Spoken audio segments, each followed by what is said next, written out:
Hello, everyone. I am excited to say that we had an amazing time at the C-Suite Leadership Retreat at the Oberoi in Marrakech, Morocco. You know what? The treatment was beyond 5-star. The feedback is just amazing. The content of the discussions, paradigm shifted. Just 2 days, right? And it's been an amazing time of pulling away for C-suite leaders and founders and CEOs. And everybody is going home with a paradigm shift, with new ideas to execute.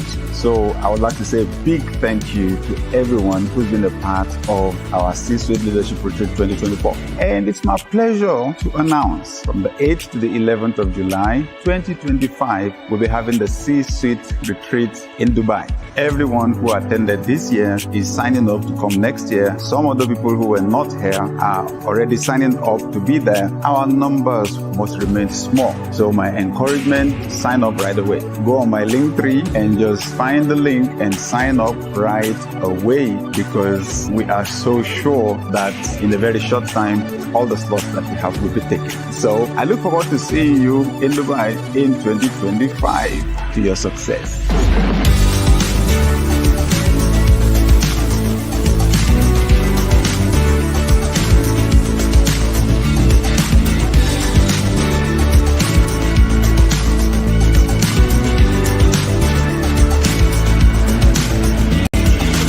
The C-Suite retreat is amazing. I mean, it's just mind-blowing. The high level of excellence, the first class treatment is exceptional. It's been so wonderful. It was strategic. Every session has been powerful, and I will definitely come back next year.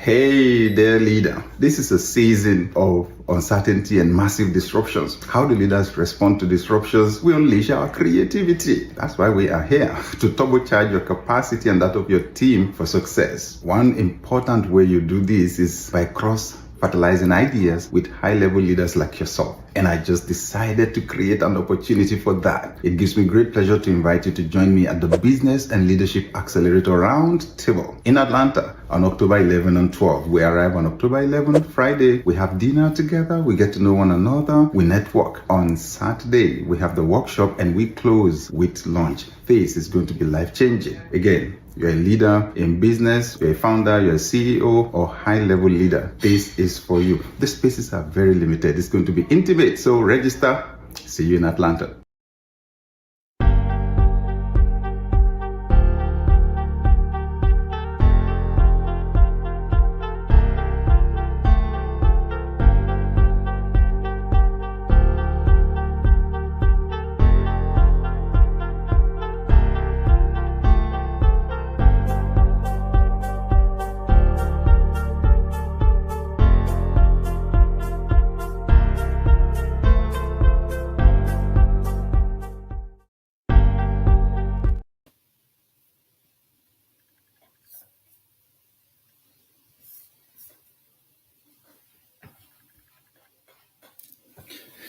Hello.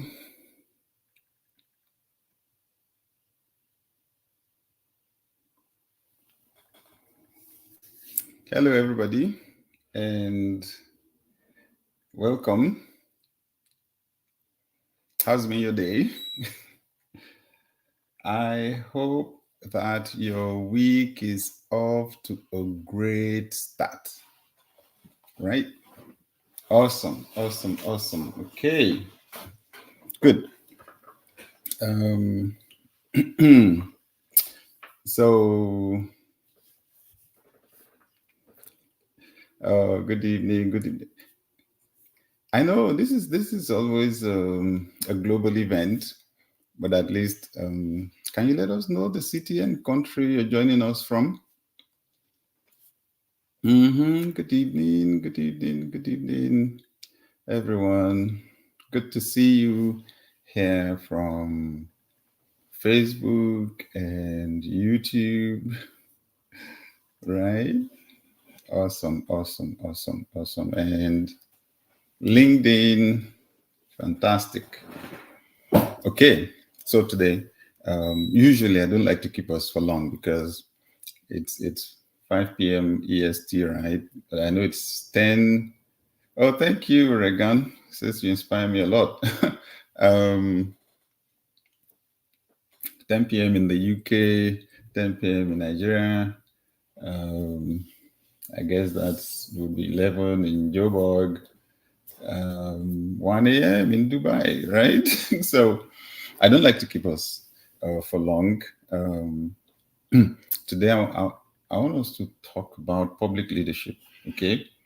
So the last few years, I've had the pleasure to teach some classes at a school founded by Dr. Obi Ezekwesili. She's someone that I respect a lot. And she set up this school. She calls it the School of Politics, Policy, and Governance. The School of Politics, Policy, and Governance, right? And I'm on the faculty. And I take 2 courses, but the one that is tangential to our discussion for today is defining values and character for public leadership and development in Nigeria. So in recent times, so that will tell you something, right? That I am passionate, not just about leadership, but leadership in the different spaces. Yes. Oh, thank you, James from Nigeria, Fee from Lagos, Barry Lee from Port Harcourt, Tim from Chicago. Thank you. Oh, wow. Spiritual Network, Liberia. Jimmy Curry from Lagos. Thank you. Banji from UK. Wow, so many people. So many people. Idorain from Jalingo. That's fantastic. Ebenezer from Cyprus. Awesome, awesome. Apostles Global TV Lagos. Thank you for joining us today. Obasola John, thank you for joining us from Lagos. Ibrahim from Enugu State. I appreciate that. Sheyi from Helsinki, Finland. Wow, that's nice. Okay. Oh, thank you. Oh, somebody's from Nairobi, right? Mr. Lavington is actually from Nairobi, Kenya. Wow, thank you. Okay. We have Caleb from Accra, and Augustine from Liberia. Wow, and Sam from Abu Dhabi. Okay. Paul from Ottawa. This is global, right? Thank you so much. Thank you. So that we don't use all the time too. Okay. So I've been paying attention to public leadership for the past few years because of the outsized impact of leaders in the public space. And this means leaders in government, right? At different levels. The outsized impact of their decisions and actions on our lives all over the world, right? I've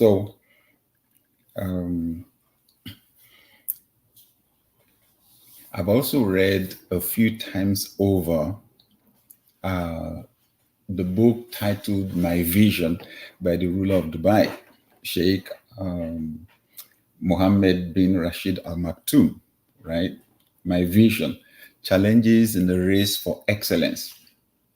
And I paid particular attention to the investments that they made to improve the quality of their public service. It's amazing. At the beginning of the book, it talks about the fact that countries actually compete for resources. People are resources, right? High quality people are resources. And then you have the financial resources and material resources and so on. And for example, I'll tell you, as someone who grew up from the developing part of the world, that there's an assumption. There are different things that contribute to the making of that assumption, but there's an assumption, for example, that it is very difficult, almost impossible, to immigrate to the US. But some people, by their own personal experiences, will tell you that it's not so. Why? When you try it, you will find out that, thank you, Emmanuel, says your book, The Parable of Dollars, transformed my life immensely. Thank you. Many, many testimonials from that book alone. It's on Amazon, The Parable of Dollars. Okay. Anyway, the assumption is that it is near impossible to come into the US. Whereas when you attempt to do it, and more importantly, you access the right sources of information, you will be amazed at how the US has created special pathways for people who are coming to add massive value to the system. Right? I'm not an immigration lawyer, so I'm not going to go into the details. Okay. I'm just telling you that there are some degrees you have, for example, some qualifications in some particular areas where the US wants to pull you in because they want to pull in the best from around the world. That's human resources. Okay, so in Dubai, they paid particular attention to their public service. And I've experienced it personally because I've been in Dubai, and then when you engage a civil servant, you engage someone working in government, they're usually young people. And then I hear them speak English, and it's either English accent or pure American accent. And this is not accidental. It's deliberate leadership development, right? Because of the goal of the country. Okay, so I think right now with the level of disruptions, the level of uncertainty that is going on in our world, I think that we need the highest levels of sophistication in public service right now, right? I believe so. That's why I decided to talk about it.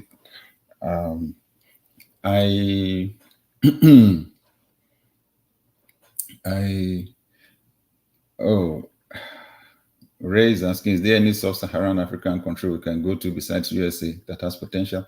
No, the amazing thing is that when you have the leadership mindset, you actually begin to see things differently. Honestly, practically anywhere you are on this planet, you will recognize opportunities. It's like when you have the entrepreneurial mindset, the two are quite similar. What other people see as problems, you see as opportunities. Like in Africa, I see this huge opportunity when it comes to leadership. I recognized it, right? That's why I started the leadership school as far back as 22 years ago. Because the question I just asked myself was, oh my God, leadership is such a big problem in Africa. So why don't we have leadership schools, right? Why is leadership not in the curriculum of the schools, right?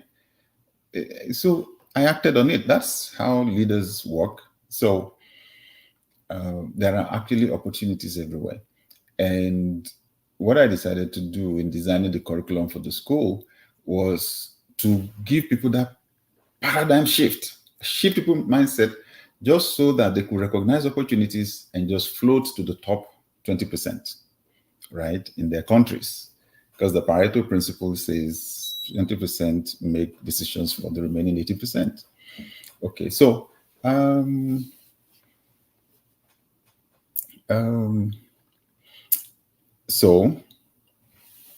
public leadership, right? Public leadership. If you ask me what it is,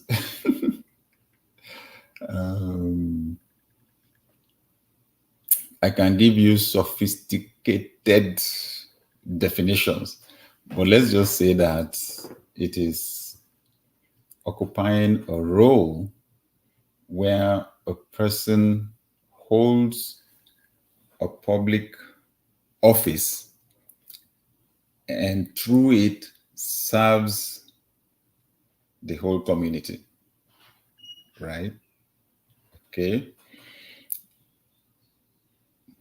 Public service is for a person to occupy a role, right? For a person to hold a public office and to through it serve the community. That's the purpose of it, right? To serve the community, to add value to the community, okay?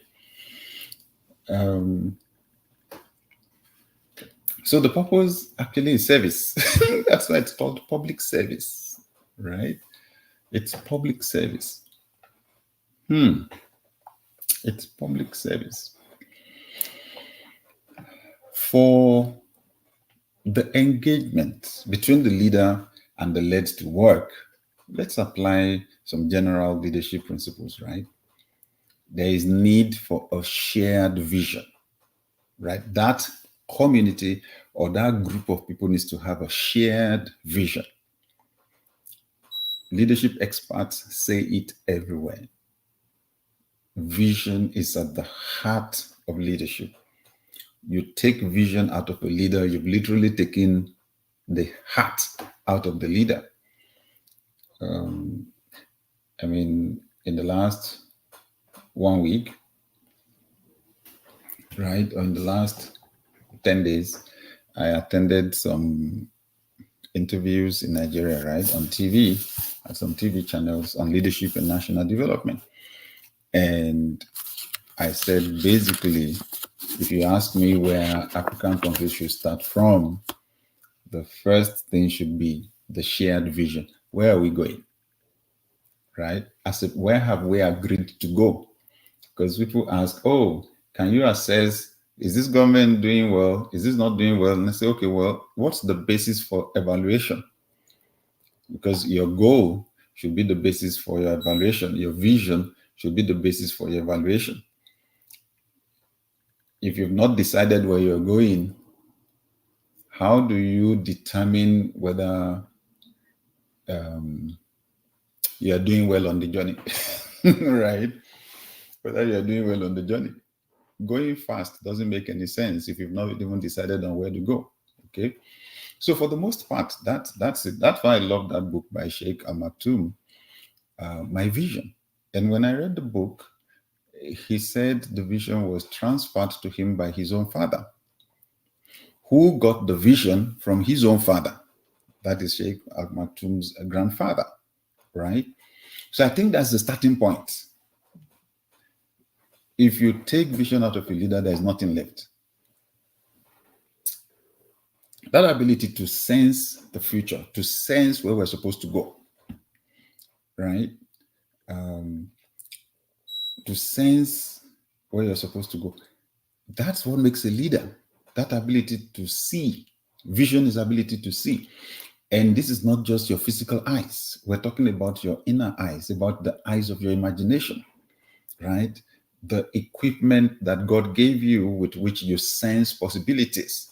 That's what makes you a leader, right? When everybody is talking about the problem, when everybody is seeing impossibilities, seeing negativity, what makes a leader is that ability to say it's not as bad as we think it is. I see a possibility. Things are going to change. Things are going to be better. Let's go. Thank you, Tolulope. Excited to have you here too. So if you don't have that collective vision, that's your starting point as a leader, right? That's your starting point. That's what makes you inspiring. That's what makes you magnetic. That's what makes people want to follow you, because not everyone actually uses that equipment. Not everyone senses the future. People want direction for their lives. Okay? So, in public service, this could be the simple thing that some of us will do that will be our legacy, right? To determine the vision for our cities, right? For our cities, for our communities, for our states or regions or nations, to be able to sense the future and to voice it and to sell it, to get people excited about going there, right? Let's go for it. So public service is built on the existence of a shared vision and shared goals. Okay, shared visions and shared goals.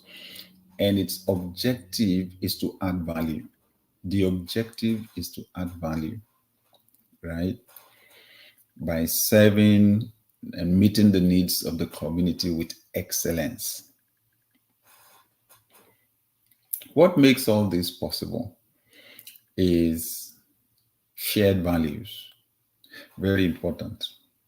Okay.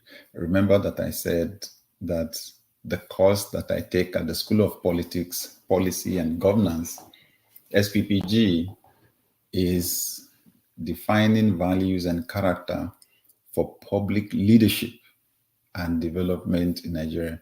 Come to discover the power of values there. Tremendous power of values.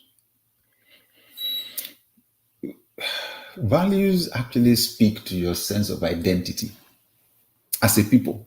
It is when we're able to define our collective values that we can say this is who we are and this is who we're not.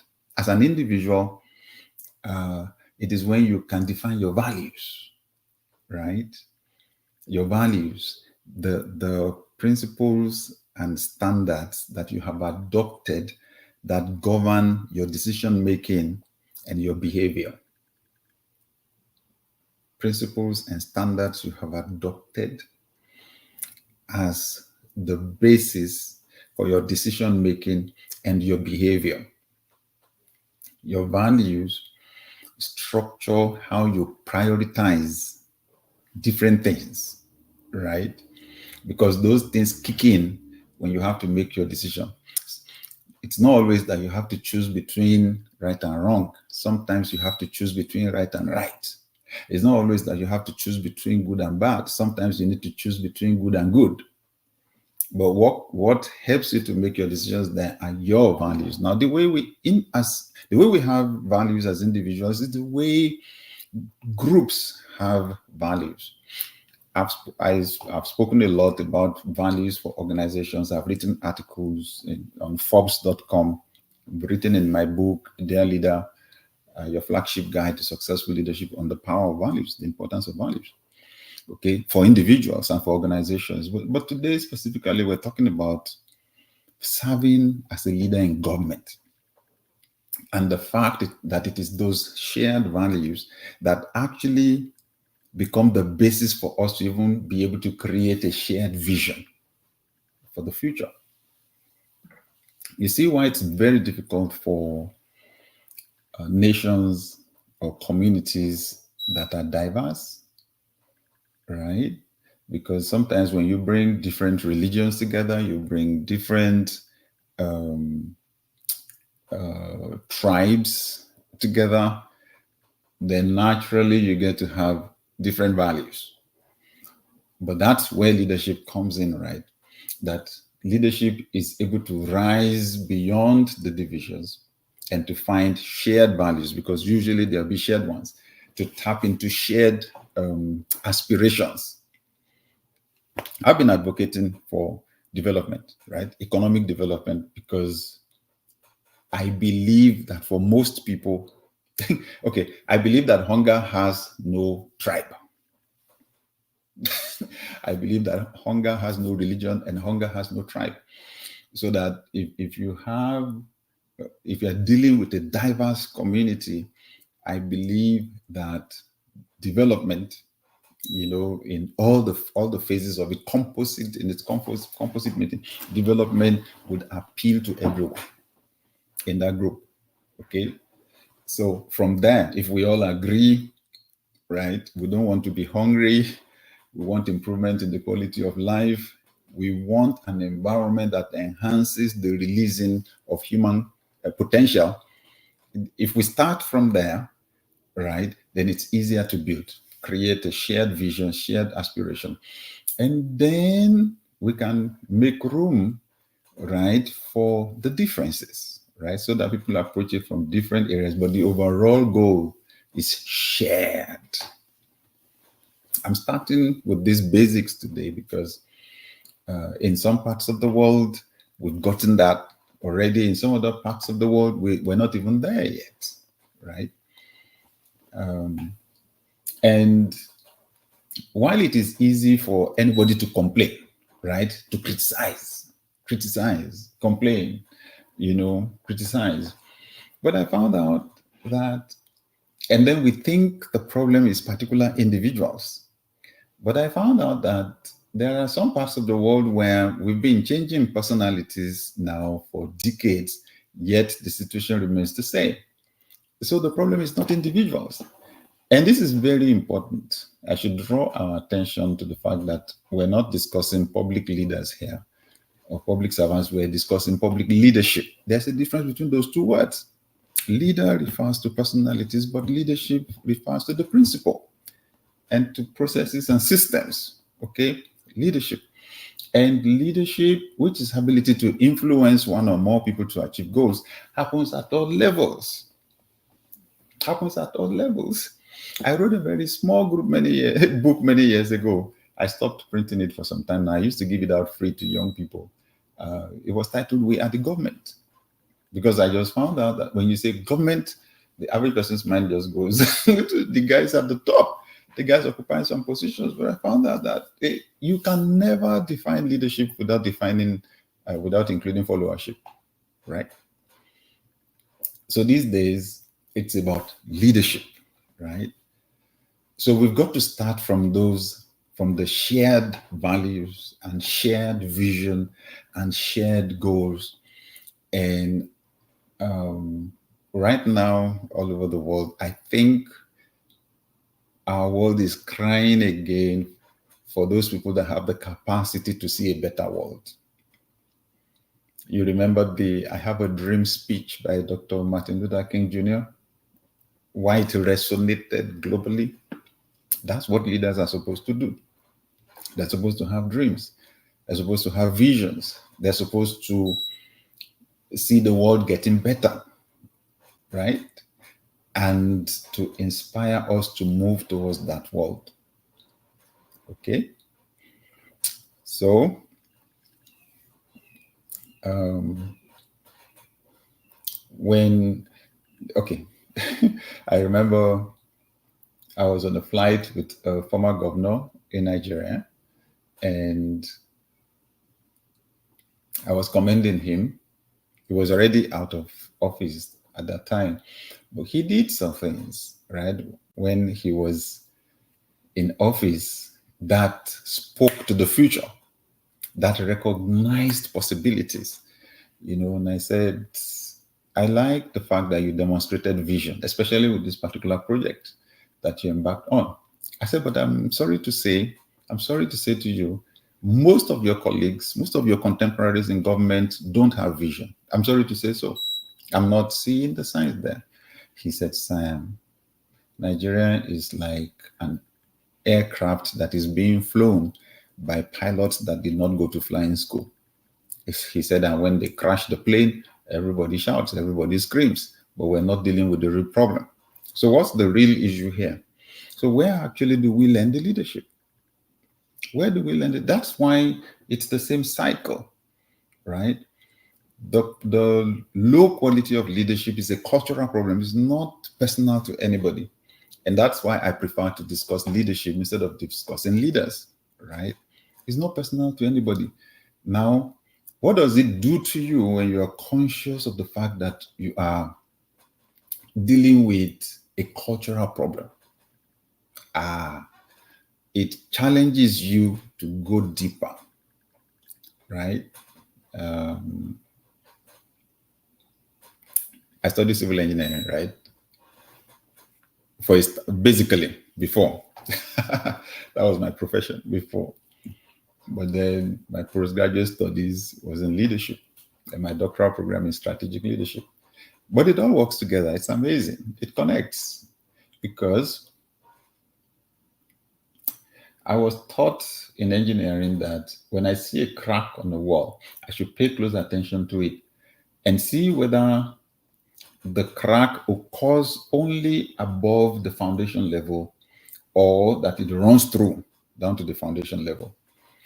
They said if it's above the substructure, right? If it's in the superstructure, that's what we call what's above the foundation. They said it's a functional problem. But if it runs through to the foundation, then it's a structural problem.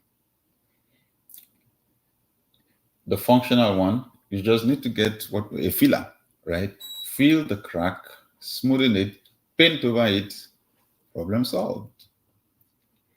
But if it's a structural problem, if you put a filler, right, and you paint over it, it's just a matter of time, the crack will show up again. So if you're going to solve it, you need to go deep. And you know, this is one of my best illustrations for culture is the ice bag. The ice bag, right? You see a small portion of it above the water, but what is under the water is big, it's huge. That's how culture works. That's how culture works. When you say culture, most of the things people think about, food, you know, the music, the language, the fashion, you know, fashion design. We call them cultural artifacts. Cultural artifacts. That's not the real deal. The real deal is thinking, mindset. The real deal about culture is belief. Belief. Okay? And then that translates into values. What's more important than what? And then the continuous practice of the values, continuous behavior forms the culture, like habit for a human. And once something takes root in the subconscious, in man's subconscious mind, it puts your life on autopilot. Now you can imagine, so you see how difficult it is for an individual to change habits? You see why many New Year resolutions are frustrated? Because it's the default that kicks in. The problem with culture is that it controls you without knowing it's the one that is controlling you. It makes decisions for you, right? Without you knowing it's actually culture. We absorb it, and then it's under the water, right? Unseen, and it's controlling everything. That's how far some of us need to go when it comes to this leadership issue, right? Especially when we are facing challenges at the community level, right? We now need to go beyond assumptions. We need to go beyond taking in information without asking questions, without asking why. Why do I think the way I think? Why do I believe what I believe, right? On social media now, you know, I see sometimes, especially in Nigeria, people, you know, bashing themselves because they come from this tribe, they come from that tribe. And people need to ask themselves, because once you are prejudiced or biased, you get into leadership, it's going to influence your decision making, right? It's going to, if you're biased against another religion, biased against another tribe or whatever, it's going to affect your decision making, it's going to affect your behavior, affect your action and things like that. So this is just my call today. This is the starting point, that public service is a huge responsibility.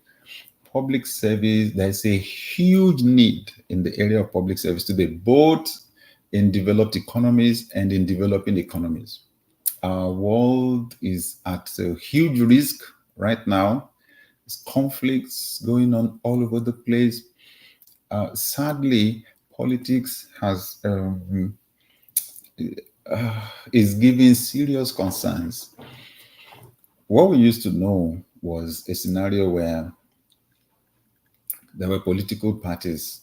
They had their ideologies about how to execute government programs, about how to move their countries forward. There was a collective vision, there was a shared vision for development. But then each party had its own ideology as to how it could be executed. The people decided when they were voting. That's for democracies, right? But then the elections were the elections. And right after that, once you find out who won, who lost, or whatever, then the elections, were put aside and everybody came together, and moved on with the building of the country. But then today, that's a big challenge. The elections do not end with the elections. The acrimony, it actually practically turns into hatred. It's remarkable. See, everything is going down, right? So I'm saying whether you are in a developing economy or you are in a developed economy, there is a huge cry, huge need for leadership in the public space right now. And we need leaders that would go into public service, not for survival, not for what to get. You see, going there being focused on what to get already defeats the purpose of leadership in that space. Services can never be about you. It's about other people, right? It's about the community. And how do you actually create wealth and development for other people when you've not created for yourself? That's why we're also strong on entrepreneurship. Okay, we're very strong on entrepreneurship, on you being able to create value to advance your own life. Then you can take that into public office. So it's time for us to shoot for excellence. Mediocrity in public service literally just destroys lives, right? So we need to shoot for excellence in public service. And if that's going to happen, we need to up our games. We need to promote shared visions for our communities, for our nations. We need to promote shared values for our communities and nations. That's where to start from. Blending in with the crowd does not make you a leader. Absolutely not. It makes you a tail that's being dragged around everywhere else. It means you don't have any ideology of your own. Okay, so we need us to make up our minds that we're going to serve our communities. We're going to promote shared values. We're going to promote shared visions. As we capture those visions, for a better world. When you have a vision, you share it. Share it. Thank God, power has been democratized to a large extent. The media has been democratized to a large extent. Your phone is your TV station now. It's your radio station. It's your newspaper. You can publish anything you want. And the moment you publish something on social media, it's gone global. Oh, wow.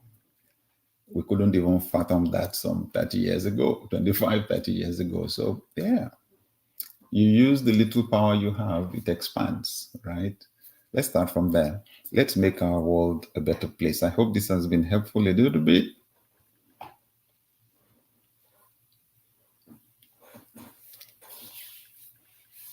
Yes, I'd like us to make the rest a discussion, right? We can make the rest of this a discussion. So I see some questions already in, yes, in the chat room, in the comments. Well, has this been useful? If this has been useful for anyone, can you help to type a Y, letter Y, for a yes? or should I make it easy? Okay, yes, just type yes. If this has been useful, if I get, let me say 5 yeses, then I'll know that this was helpful. If not, I'll go and do my research and come back again. Oh, I got 5. Oh my God. Thank you. Thank you. Thank you. Thank you. Apostles Global TV. Very why. Thank you. Thank you. Thank you. Thank you. Thank you. Thank you. All right. Thank you. Okay, so let me go to the questions. Let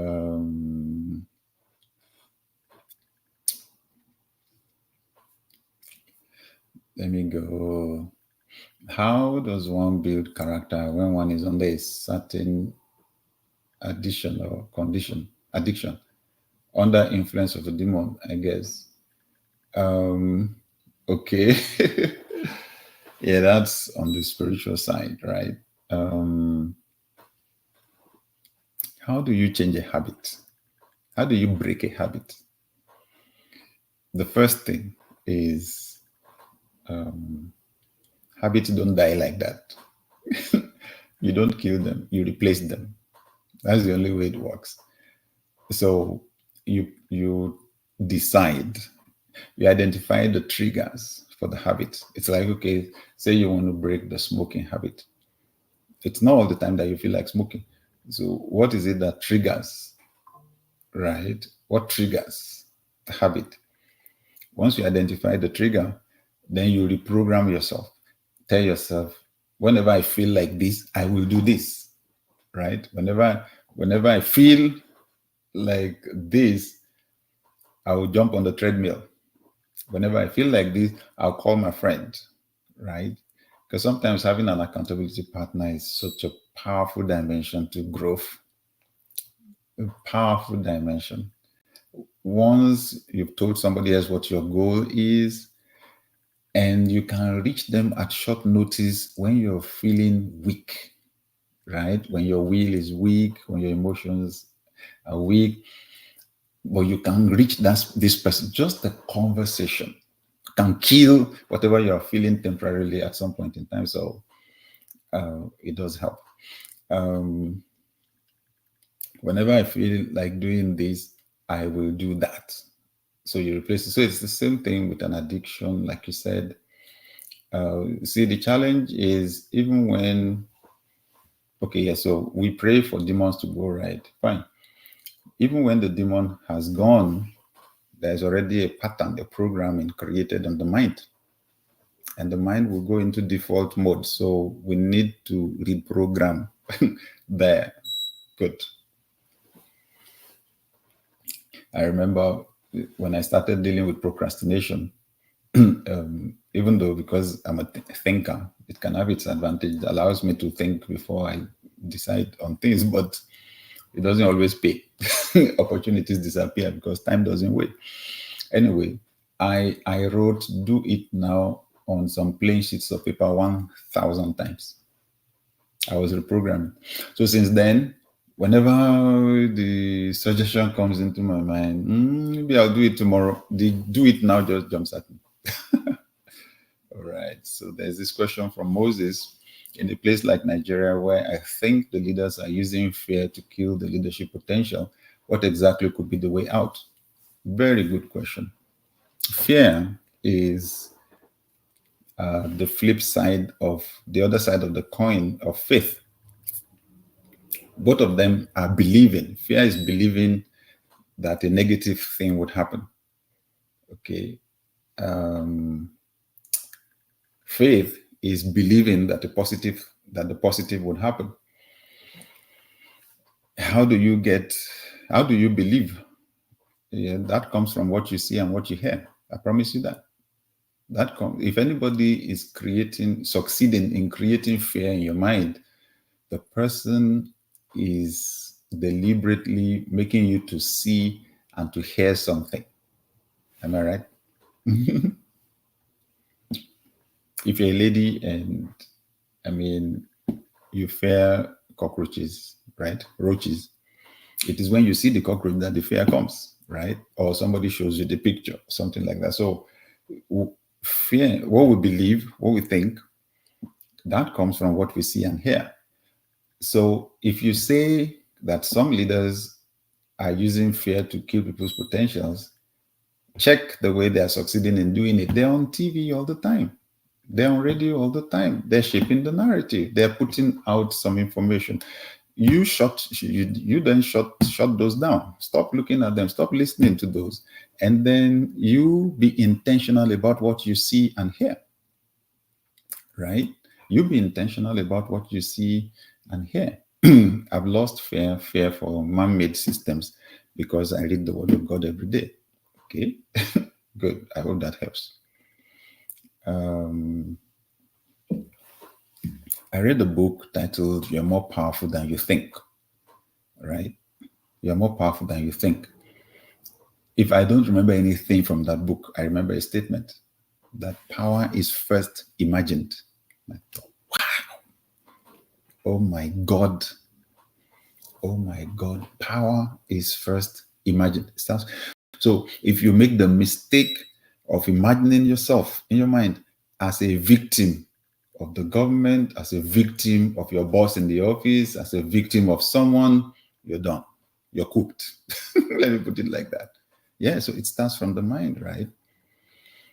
Good. So that's it. Stop looking at the things or hearing those things that produce fear in your heart. Be intentional about focusing on the things that build faith, okay, in your mind. Amazing.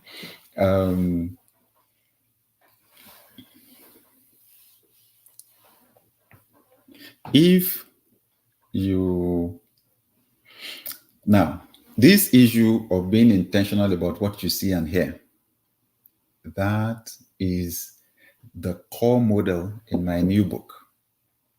That book is revolutionary because I teach there how I actually changed what I was seeing and hearing deliberately by writing goals on plain sheets of paper and sticking them on the wall, by writing some amounts on checks, right?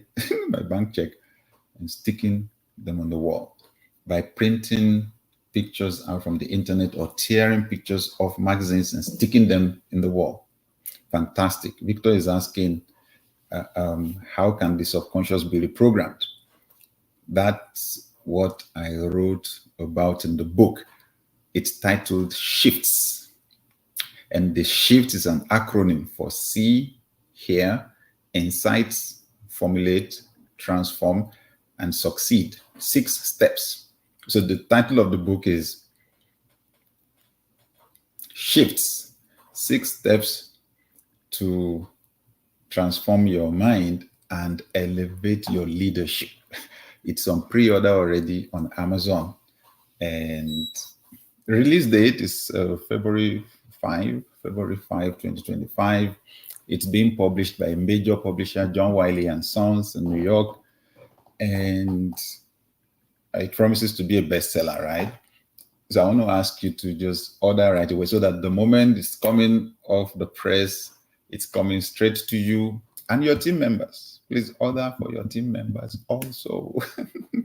Okay, Amazon.com, Barnes and Nobles, Bookshop.com, and some other platforms like that. If you hold the membership on Barnes and Nobles, they're actually offering discounts for people there. Okay, if you are in the United States of America or Canada, let me especially invite you to something happening this Friday and Saturday. We call it the Business and Leadership Accelerator Roundtable. You know what we're going to do there? The discussion there is just simple. How to multiply times 10 your results. How to 10x your results so that you end this year on a powerful note and you go into the new year on a powerful note. I have my 10x plans and programs for next year. In fact, the release of Shifts is one of those 10x events for me, or 10x targets or goals for next year. And that release, first week of February, coincides with a major conference we're having in Lagos, Nigeria, Saturday, 8th of February, 2025. We'll have information out shortly and opportunities for registration to be there. Some 5,000 people together in one place. And we're calling it the Shifts Conference Lagos, right?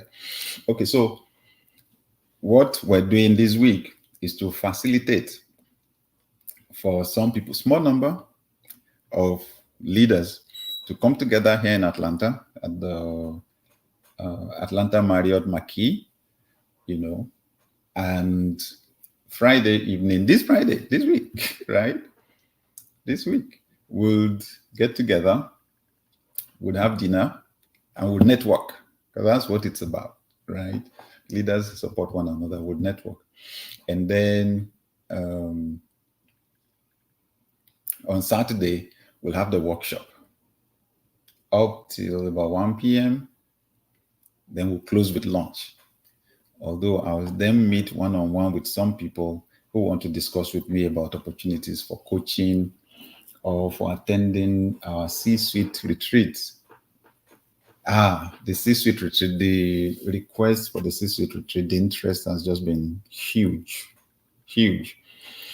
If you are interested, you can book a 15-minute discussion with us, right? 15-minute or 30-minute call with us, a discovery call, right? To learn about what it's like. Or you can just send an email to me, okay? And then you can book a call and we'll discuss about that.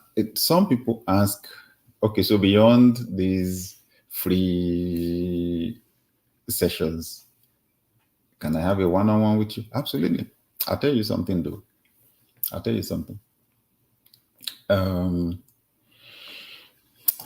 How long will it take you to figure out how to achieve your goals? Right? Your goals for experiencing a shift to a new level in life, whatever your line is. Whatever you've not achieved now, it's because of what you don't know. Right? And if there is someone who's achieved it already, it's because of what they know. How long will it take you to figure out how to get it? 2 ways. You can continue to experiment until you figure it out on your own, or you can simply learn it from someone who's already done it. So there are things that some people never figure out in their lifetime because you need to pay a price, right, to figure things out. And you pay 2 ways. You either pay with money or you pay with your time. So if you want to be experimenting on your own, experimenting, you may pay with a month, it may be a year, maybe 10 years, maybe 20 before you figure it out. Or you could pay someone who's already done it. And instantly, you shorten your learning curve. So when I buy a book, that's what I'm doing. Somebody's been at something for 30 years, the person is a billionaire now. And that's what I do when I buy a book. I'm shortening the curve, right? When I pay a coach thousands of dollars, which I do every year, because I don't know everything, I'm shortening the curve because I don't have all the time anymore, okay? So I'm just saying, if you join us at the Business and Leadership Accelerator Roundtable this weekend, that's the kind of an investment it will be, turbocharged. I'm particularly, convinced. Some people will make some hundreds of thousands of dollars, some millions, because I've seen that happen through the years, right? Okay, and I coach millionaires and billionaires.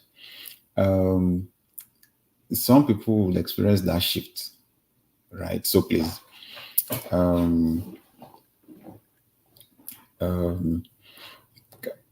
team, do we have the link?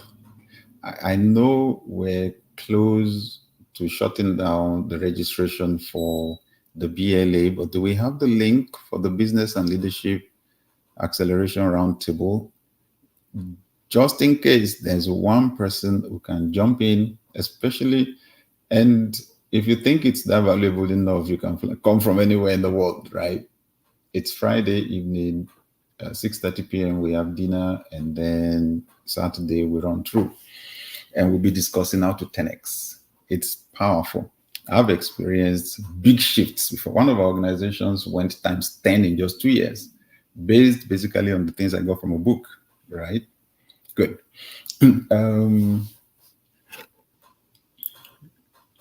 Okay, we have just some few minutes, just a few minutes left. Let me get back to the questions. How is culture shaping applicable in an organization where staff welfare is not the top priority? What active role does one play in the process as an employee within such an organization to shape such a culture? Okay, so the point is that the attitude to staff welfare itself is shaping the culture. Okay, it's one of the major things that shapes culture. How you make people feel, employee satisfaction, right? Of course, money is not the only thing that motivates people. In fact, they found out it's not the greatest motivation for employees. In other words, it has a limit because the money is just never enough. They increase your salary. In 6 months, you adjust to the new salary, then it's not enough anymore. You are looking forward to the next raise. Good. We have the link for the Business and Leadership Accelerator Roundtable here.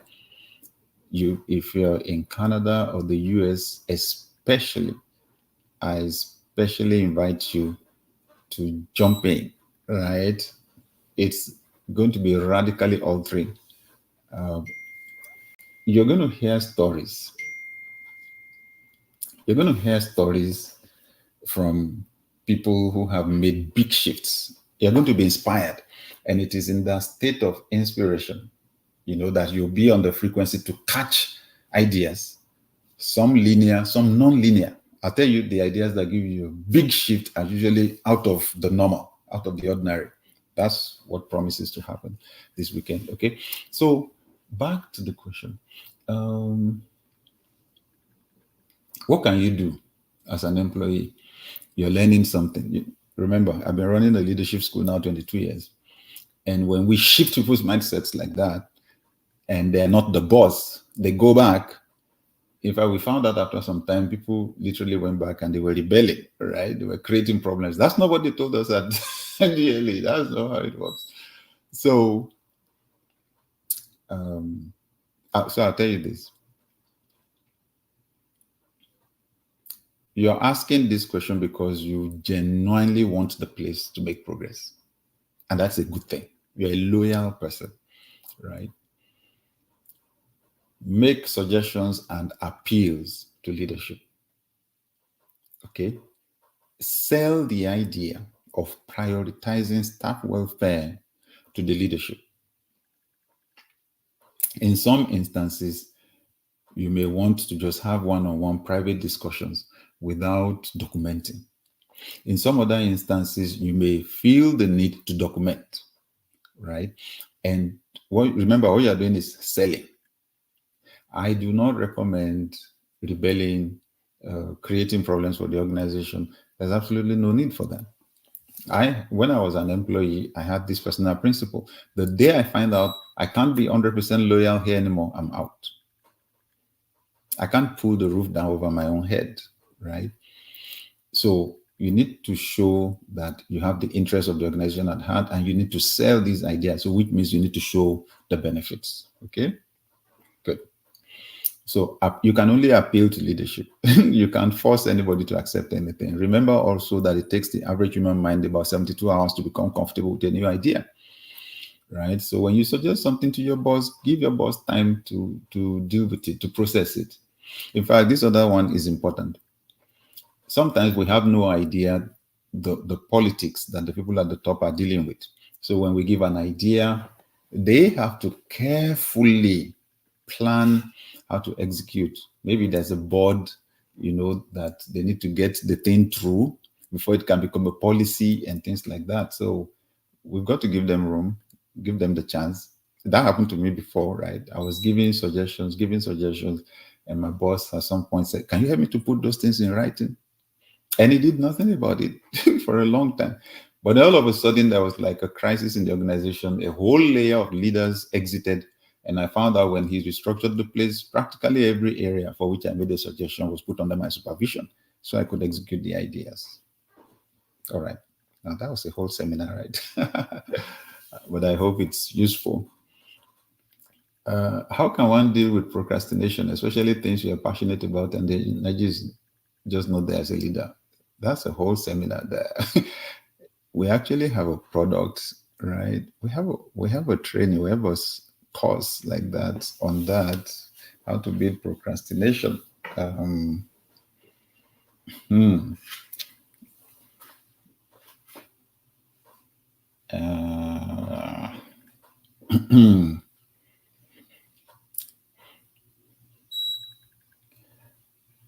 I think I mentioned earlier on how I dealt with it, that you need to reprogram your mind and just choose what to do, the alternative thing to do when the trigger comes. So whenever that idea comes, leave it till tomorrow. You need to already program your mind what you would do instead. Let me just summarize it like that. Hopefully sometime soon we can present that course again that we created years ago.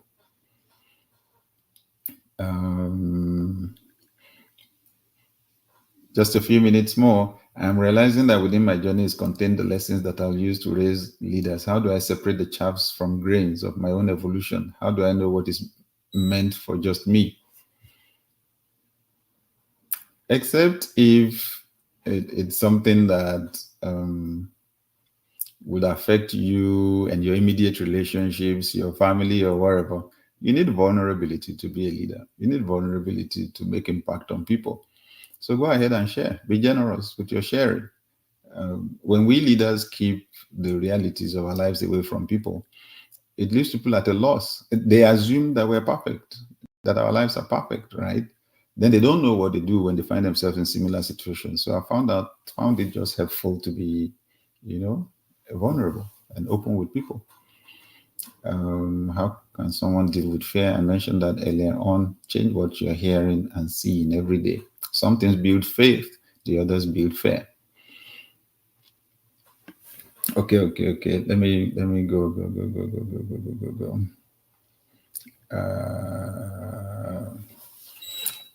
Okay, maybe I'm going to stop on this.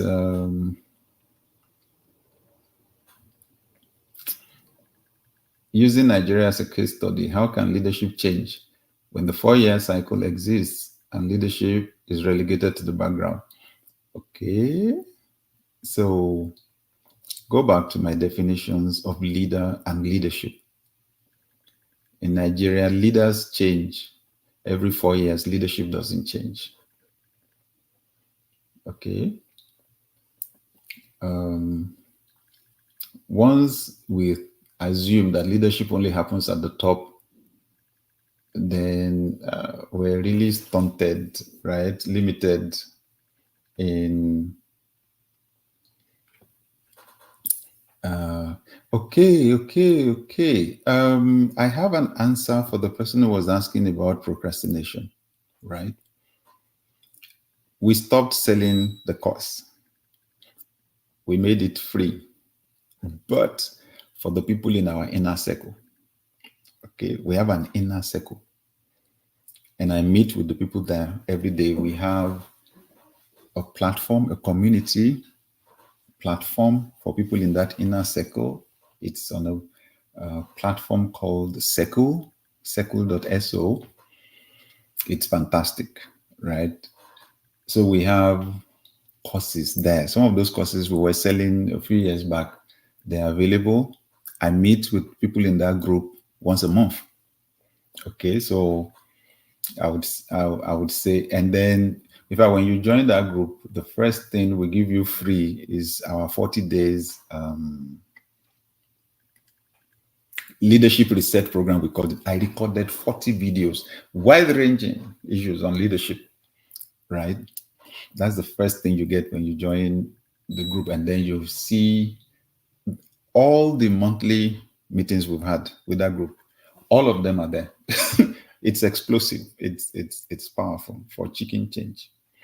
So if you want to find out about it, please go on my Linktree on social media. Linktree Linktree is there. So you're on X, on Instagram, on Facebook, on LinkedIn.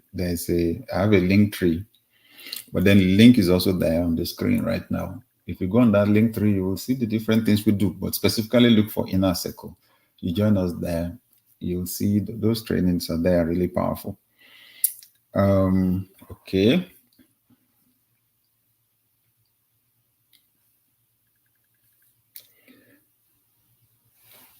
So how can leadership change when the 4-year cycle exists? There's something I call the average leadership quotient, ALQ. When you talk about a group, that actually is what decides the progress of the group, not the extraordinary leadership ability of one person. I know, for example, that many Nigerians are assuming that if we just had one messiah of a leader like that, one magical president like that, would just change the country. And it's like they're not realizing we live in a democracy, right? Also, that one person is not coming. It's not going to happen. We've been changing individuals. Why is it not happening? Why is the change not coming? It's because if you've ever watched a match before played by a team where they have only one star player, every other person there is mediocre. They have only one star player, right? The team may win some matches, but their winning cannot be consistent. Am I right? If you were the coach of the opposing team, what would you do? I would just prepare one of my players to take out their star player, right? Sorry. In the other part of my job, I'm a pastor, so I should not talk about somebody hurting somebody, but they need to take somebody out and the whole team would collapse. So it doesn't work like that in leadership. It is the quality of leadership of everybody, the average of it, that actually determines the progress. You check countries that have made great progress economically and look at the educational system. Look at how they program their citizens. You will find out the average citizen, the quality of the average citizen, the programming is way higher than that of countries that are coming behind. Okay, so you say, using Nigeria as a case study, how can leadership change? I say, all the institutions, right? We need to leverage as many of the institutions that shape the human mind as possible. The most powerful leadership institution is the family. They say pretty much the average child's values have been formed. The basic foundations are already formed at the age of 7. Then you have the schools. Then you have the media. Then you have the entertainment industry. Remember, that's what my new book is about, shifts, what people see and hear. That's why I wrote the book. That shift model, I apply it to you as an individual, how to use it to change your life. I apply it to teams and organizations, then I apply it to nations, just to equip leaders in our day and age. So I should talk about the religious institutions. The religious institutions. Yeah. The other part of my job, apart from being a coach, which is what I'm doing here, leadership coach and expert, is that I also pastor, right? Which many of us know. And I know that when people listen to me in that space, they don't listen to me the way they listen to a politician. They don't listen with cynicism. They see me as the representative of God. And whatever I say, they swallow it. That's why a lot of people have been deceived. So because the religious leaders are not perfect, they're human too, right? I'm just saying, so if we're going to raise the leadership quotient, improve the quality of leaders that we produce in the society, it's not only one institution that does it.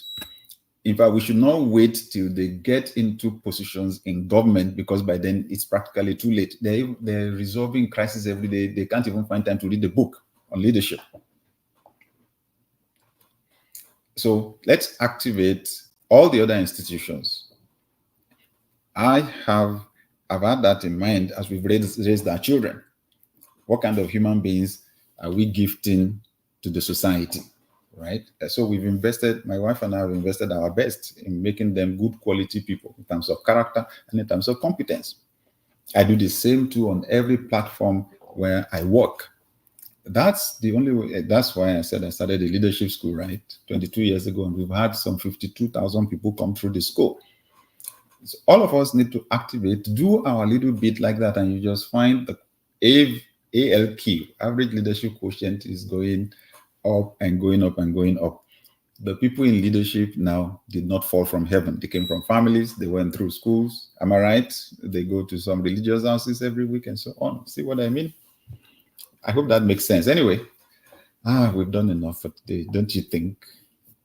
Again, I hope this has been helpful. Thank you so much for joining us today.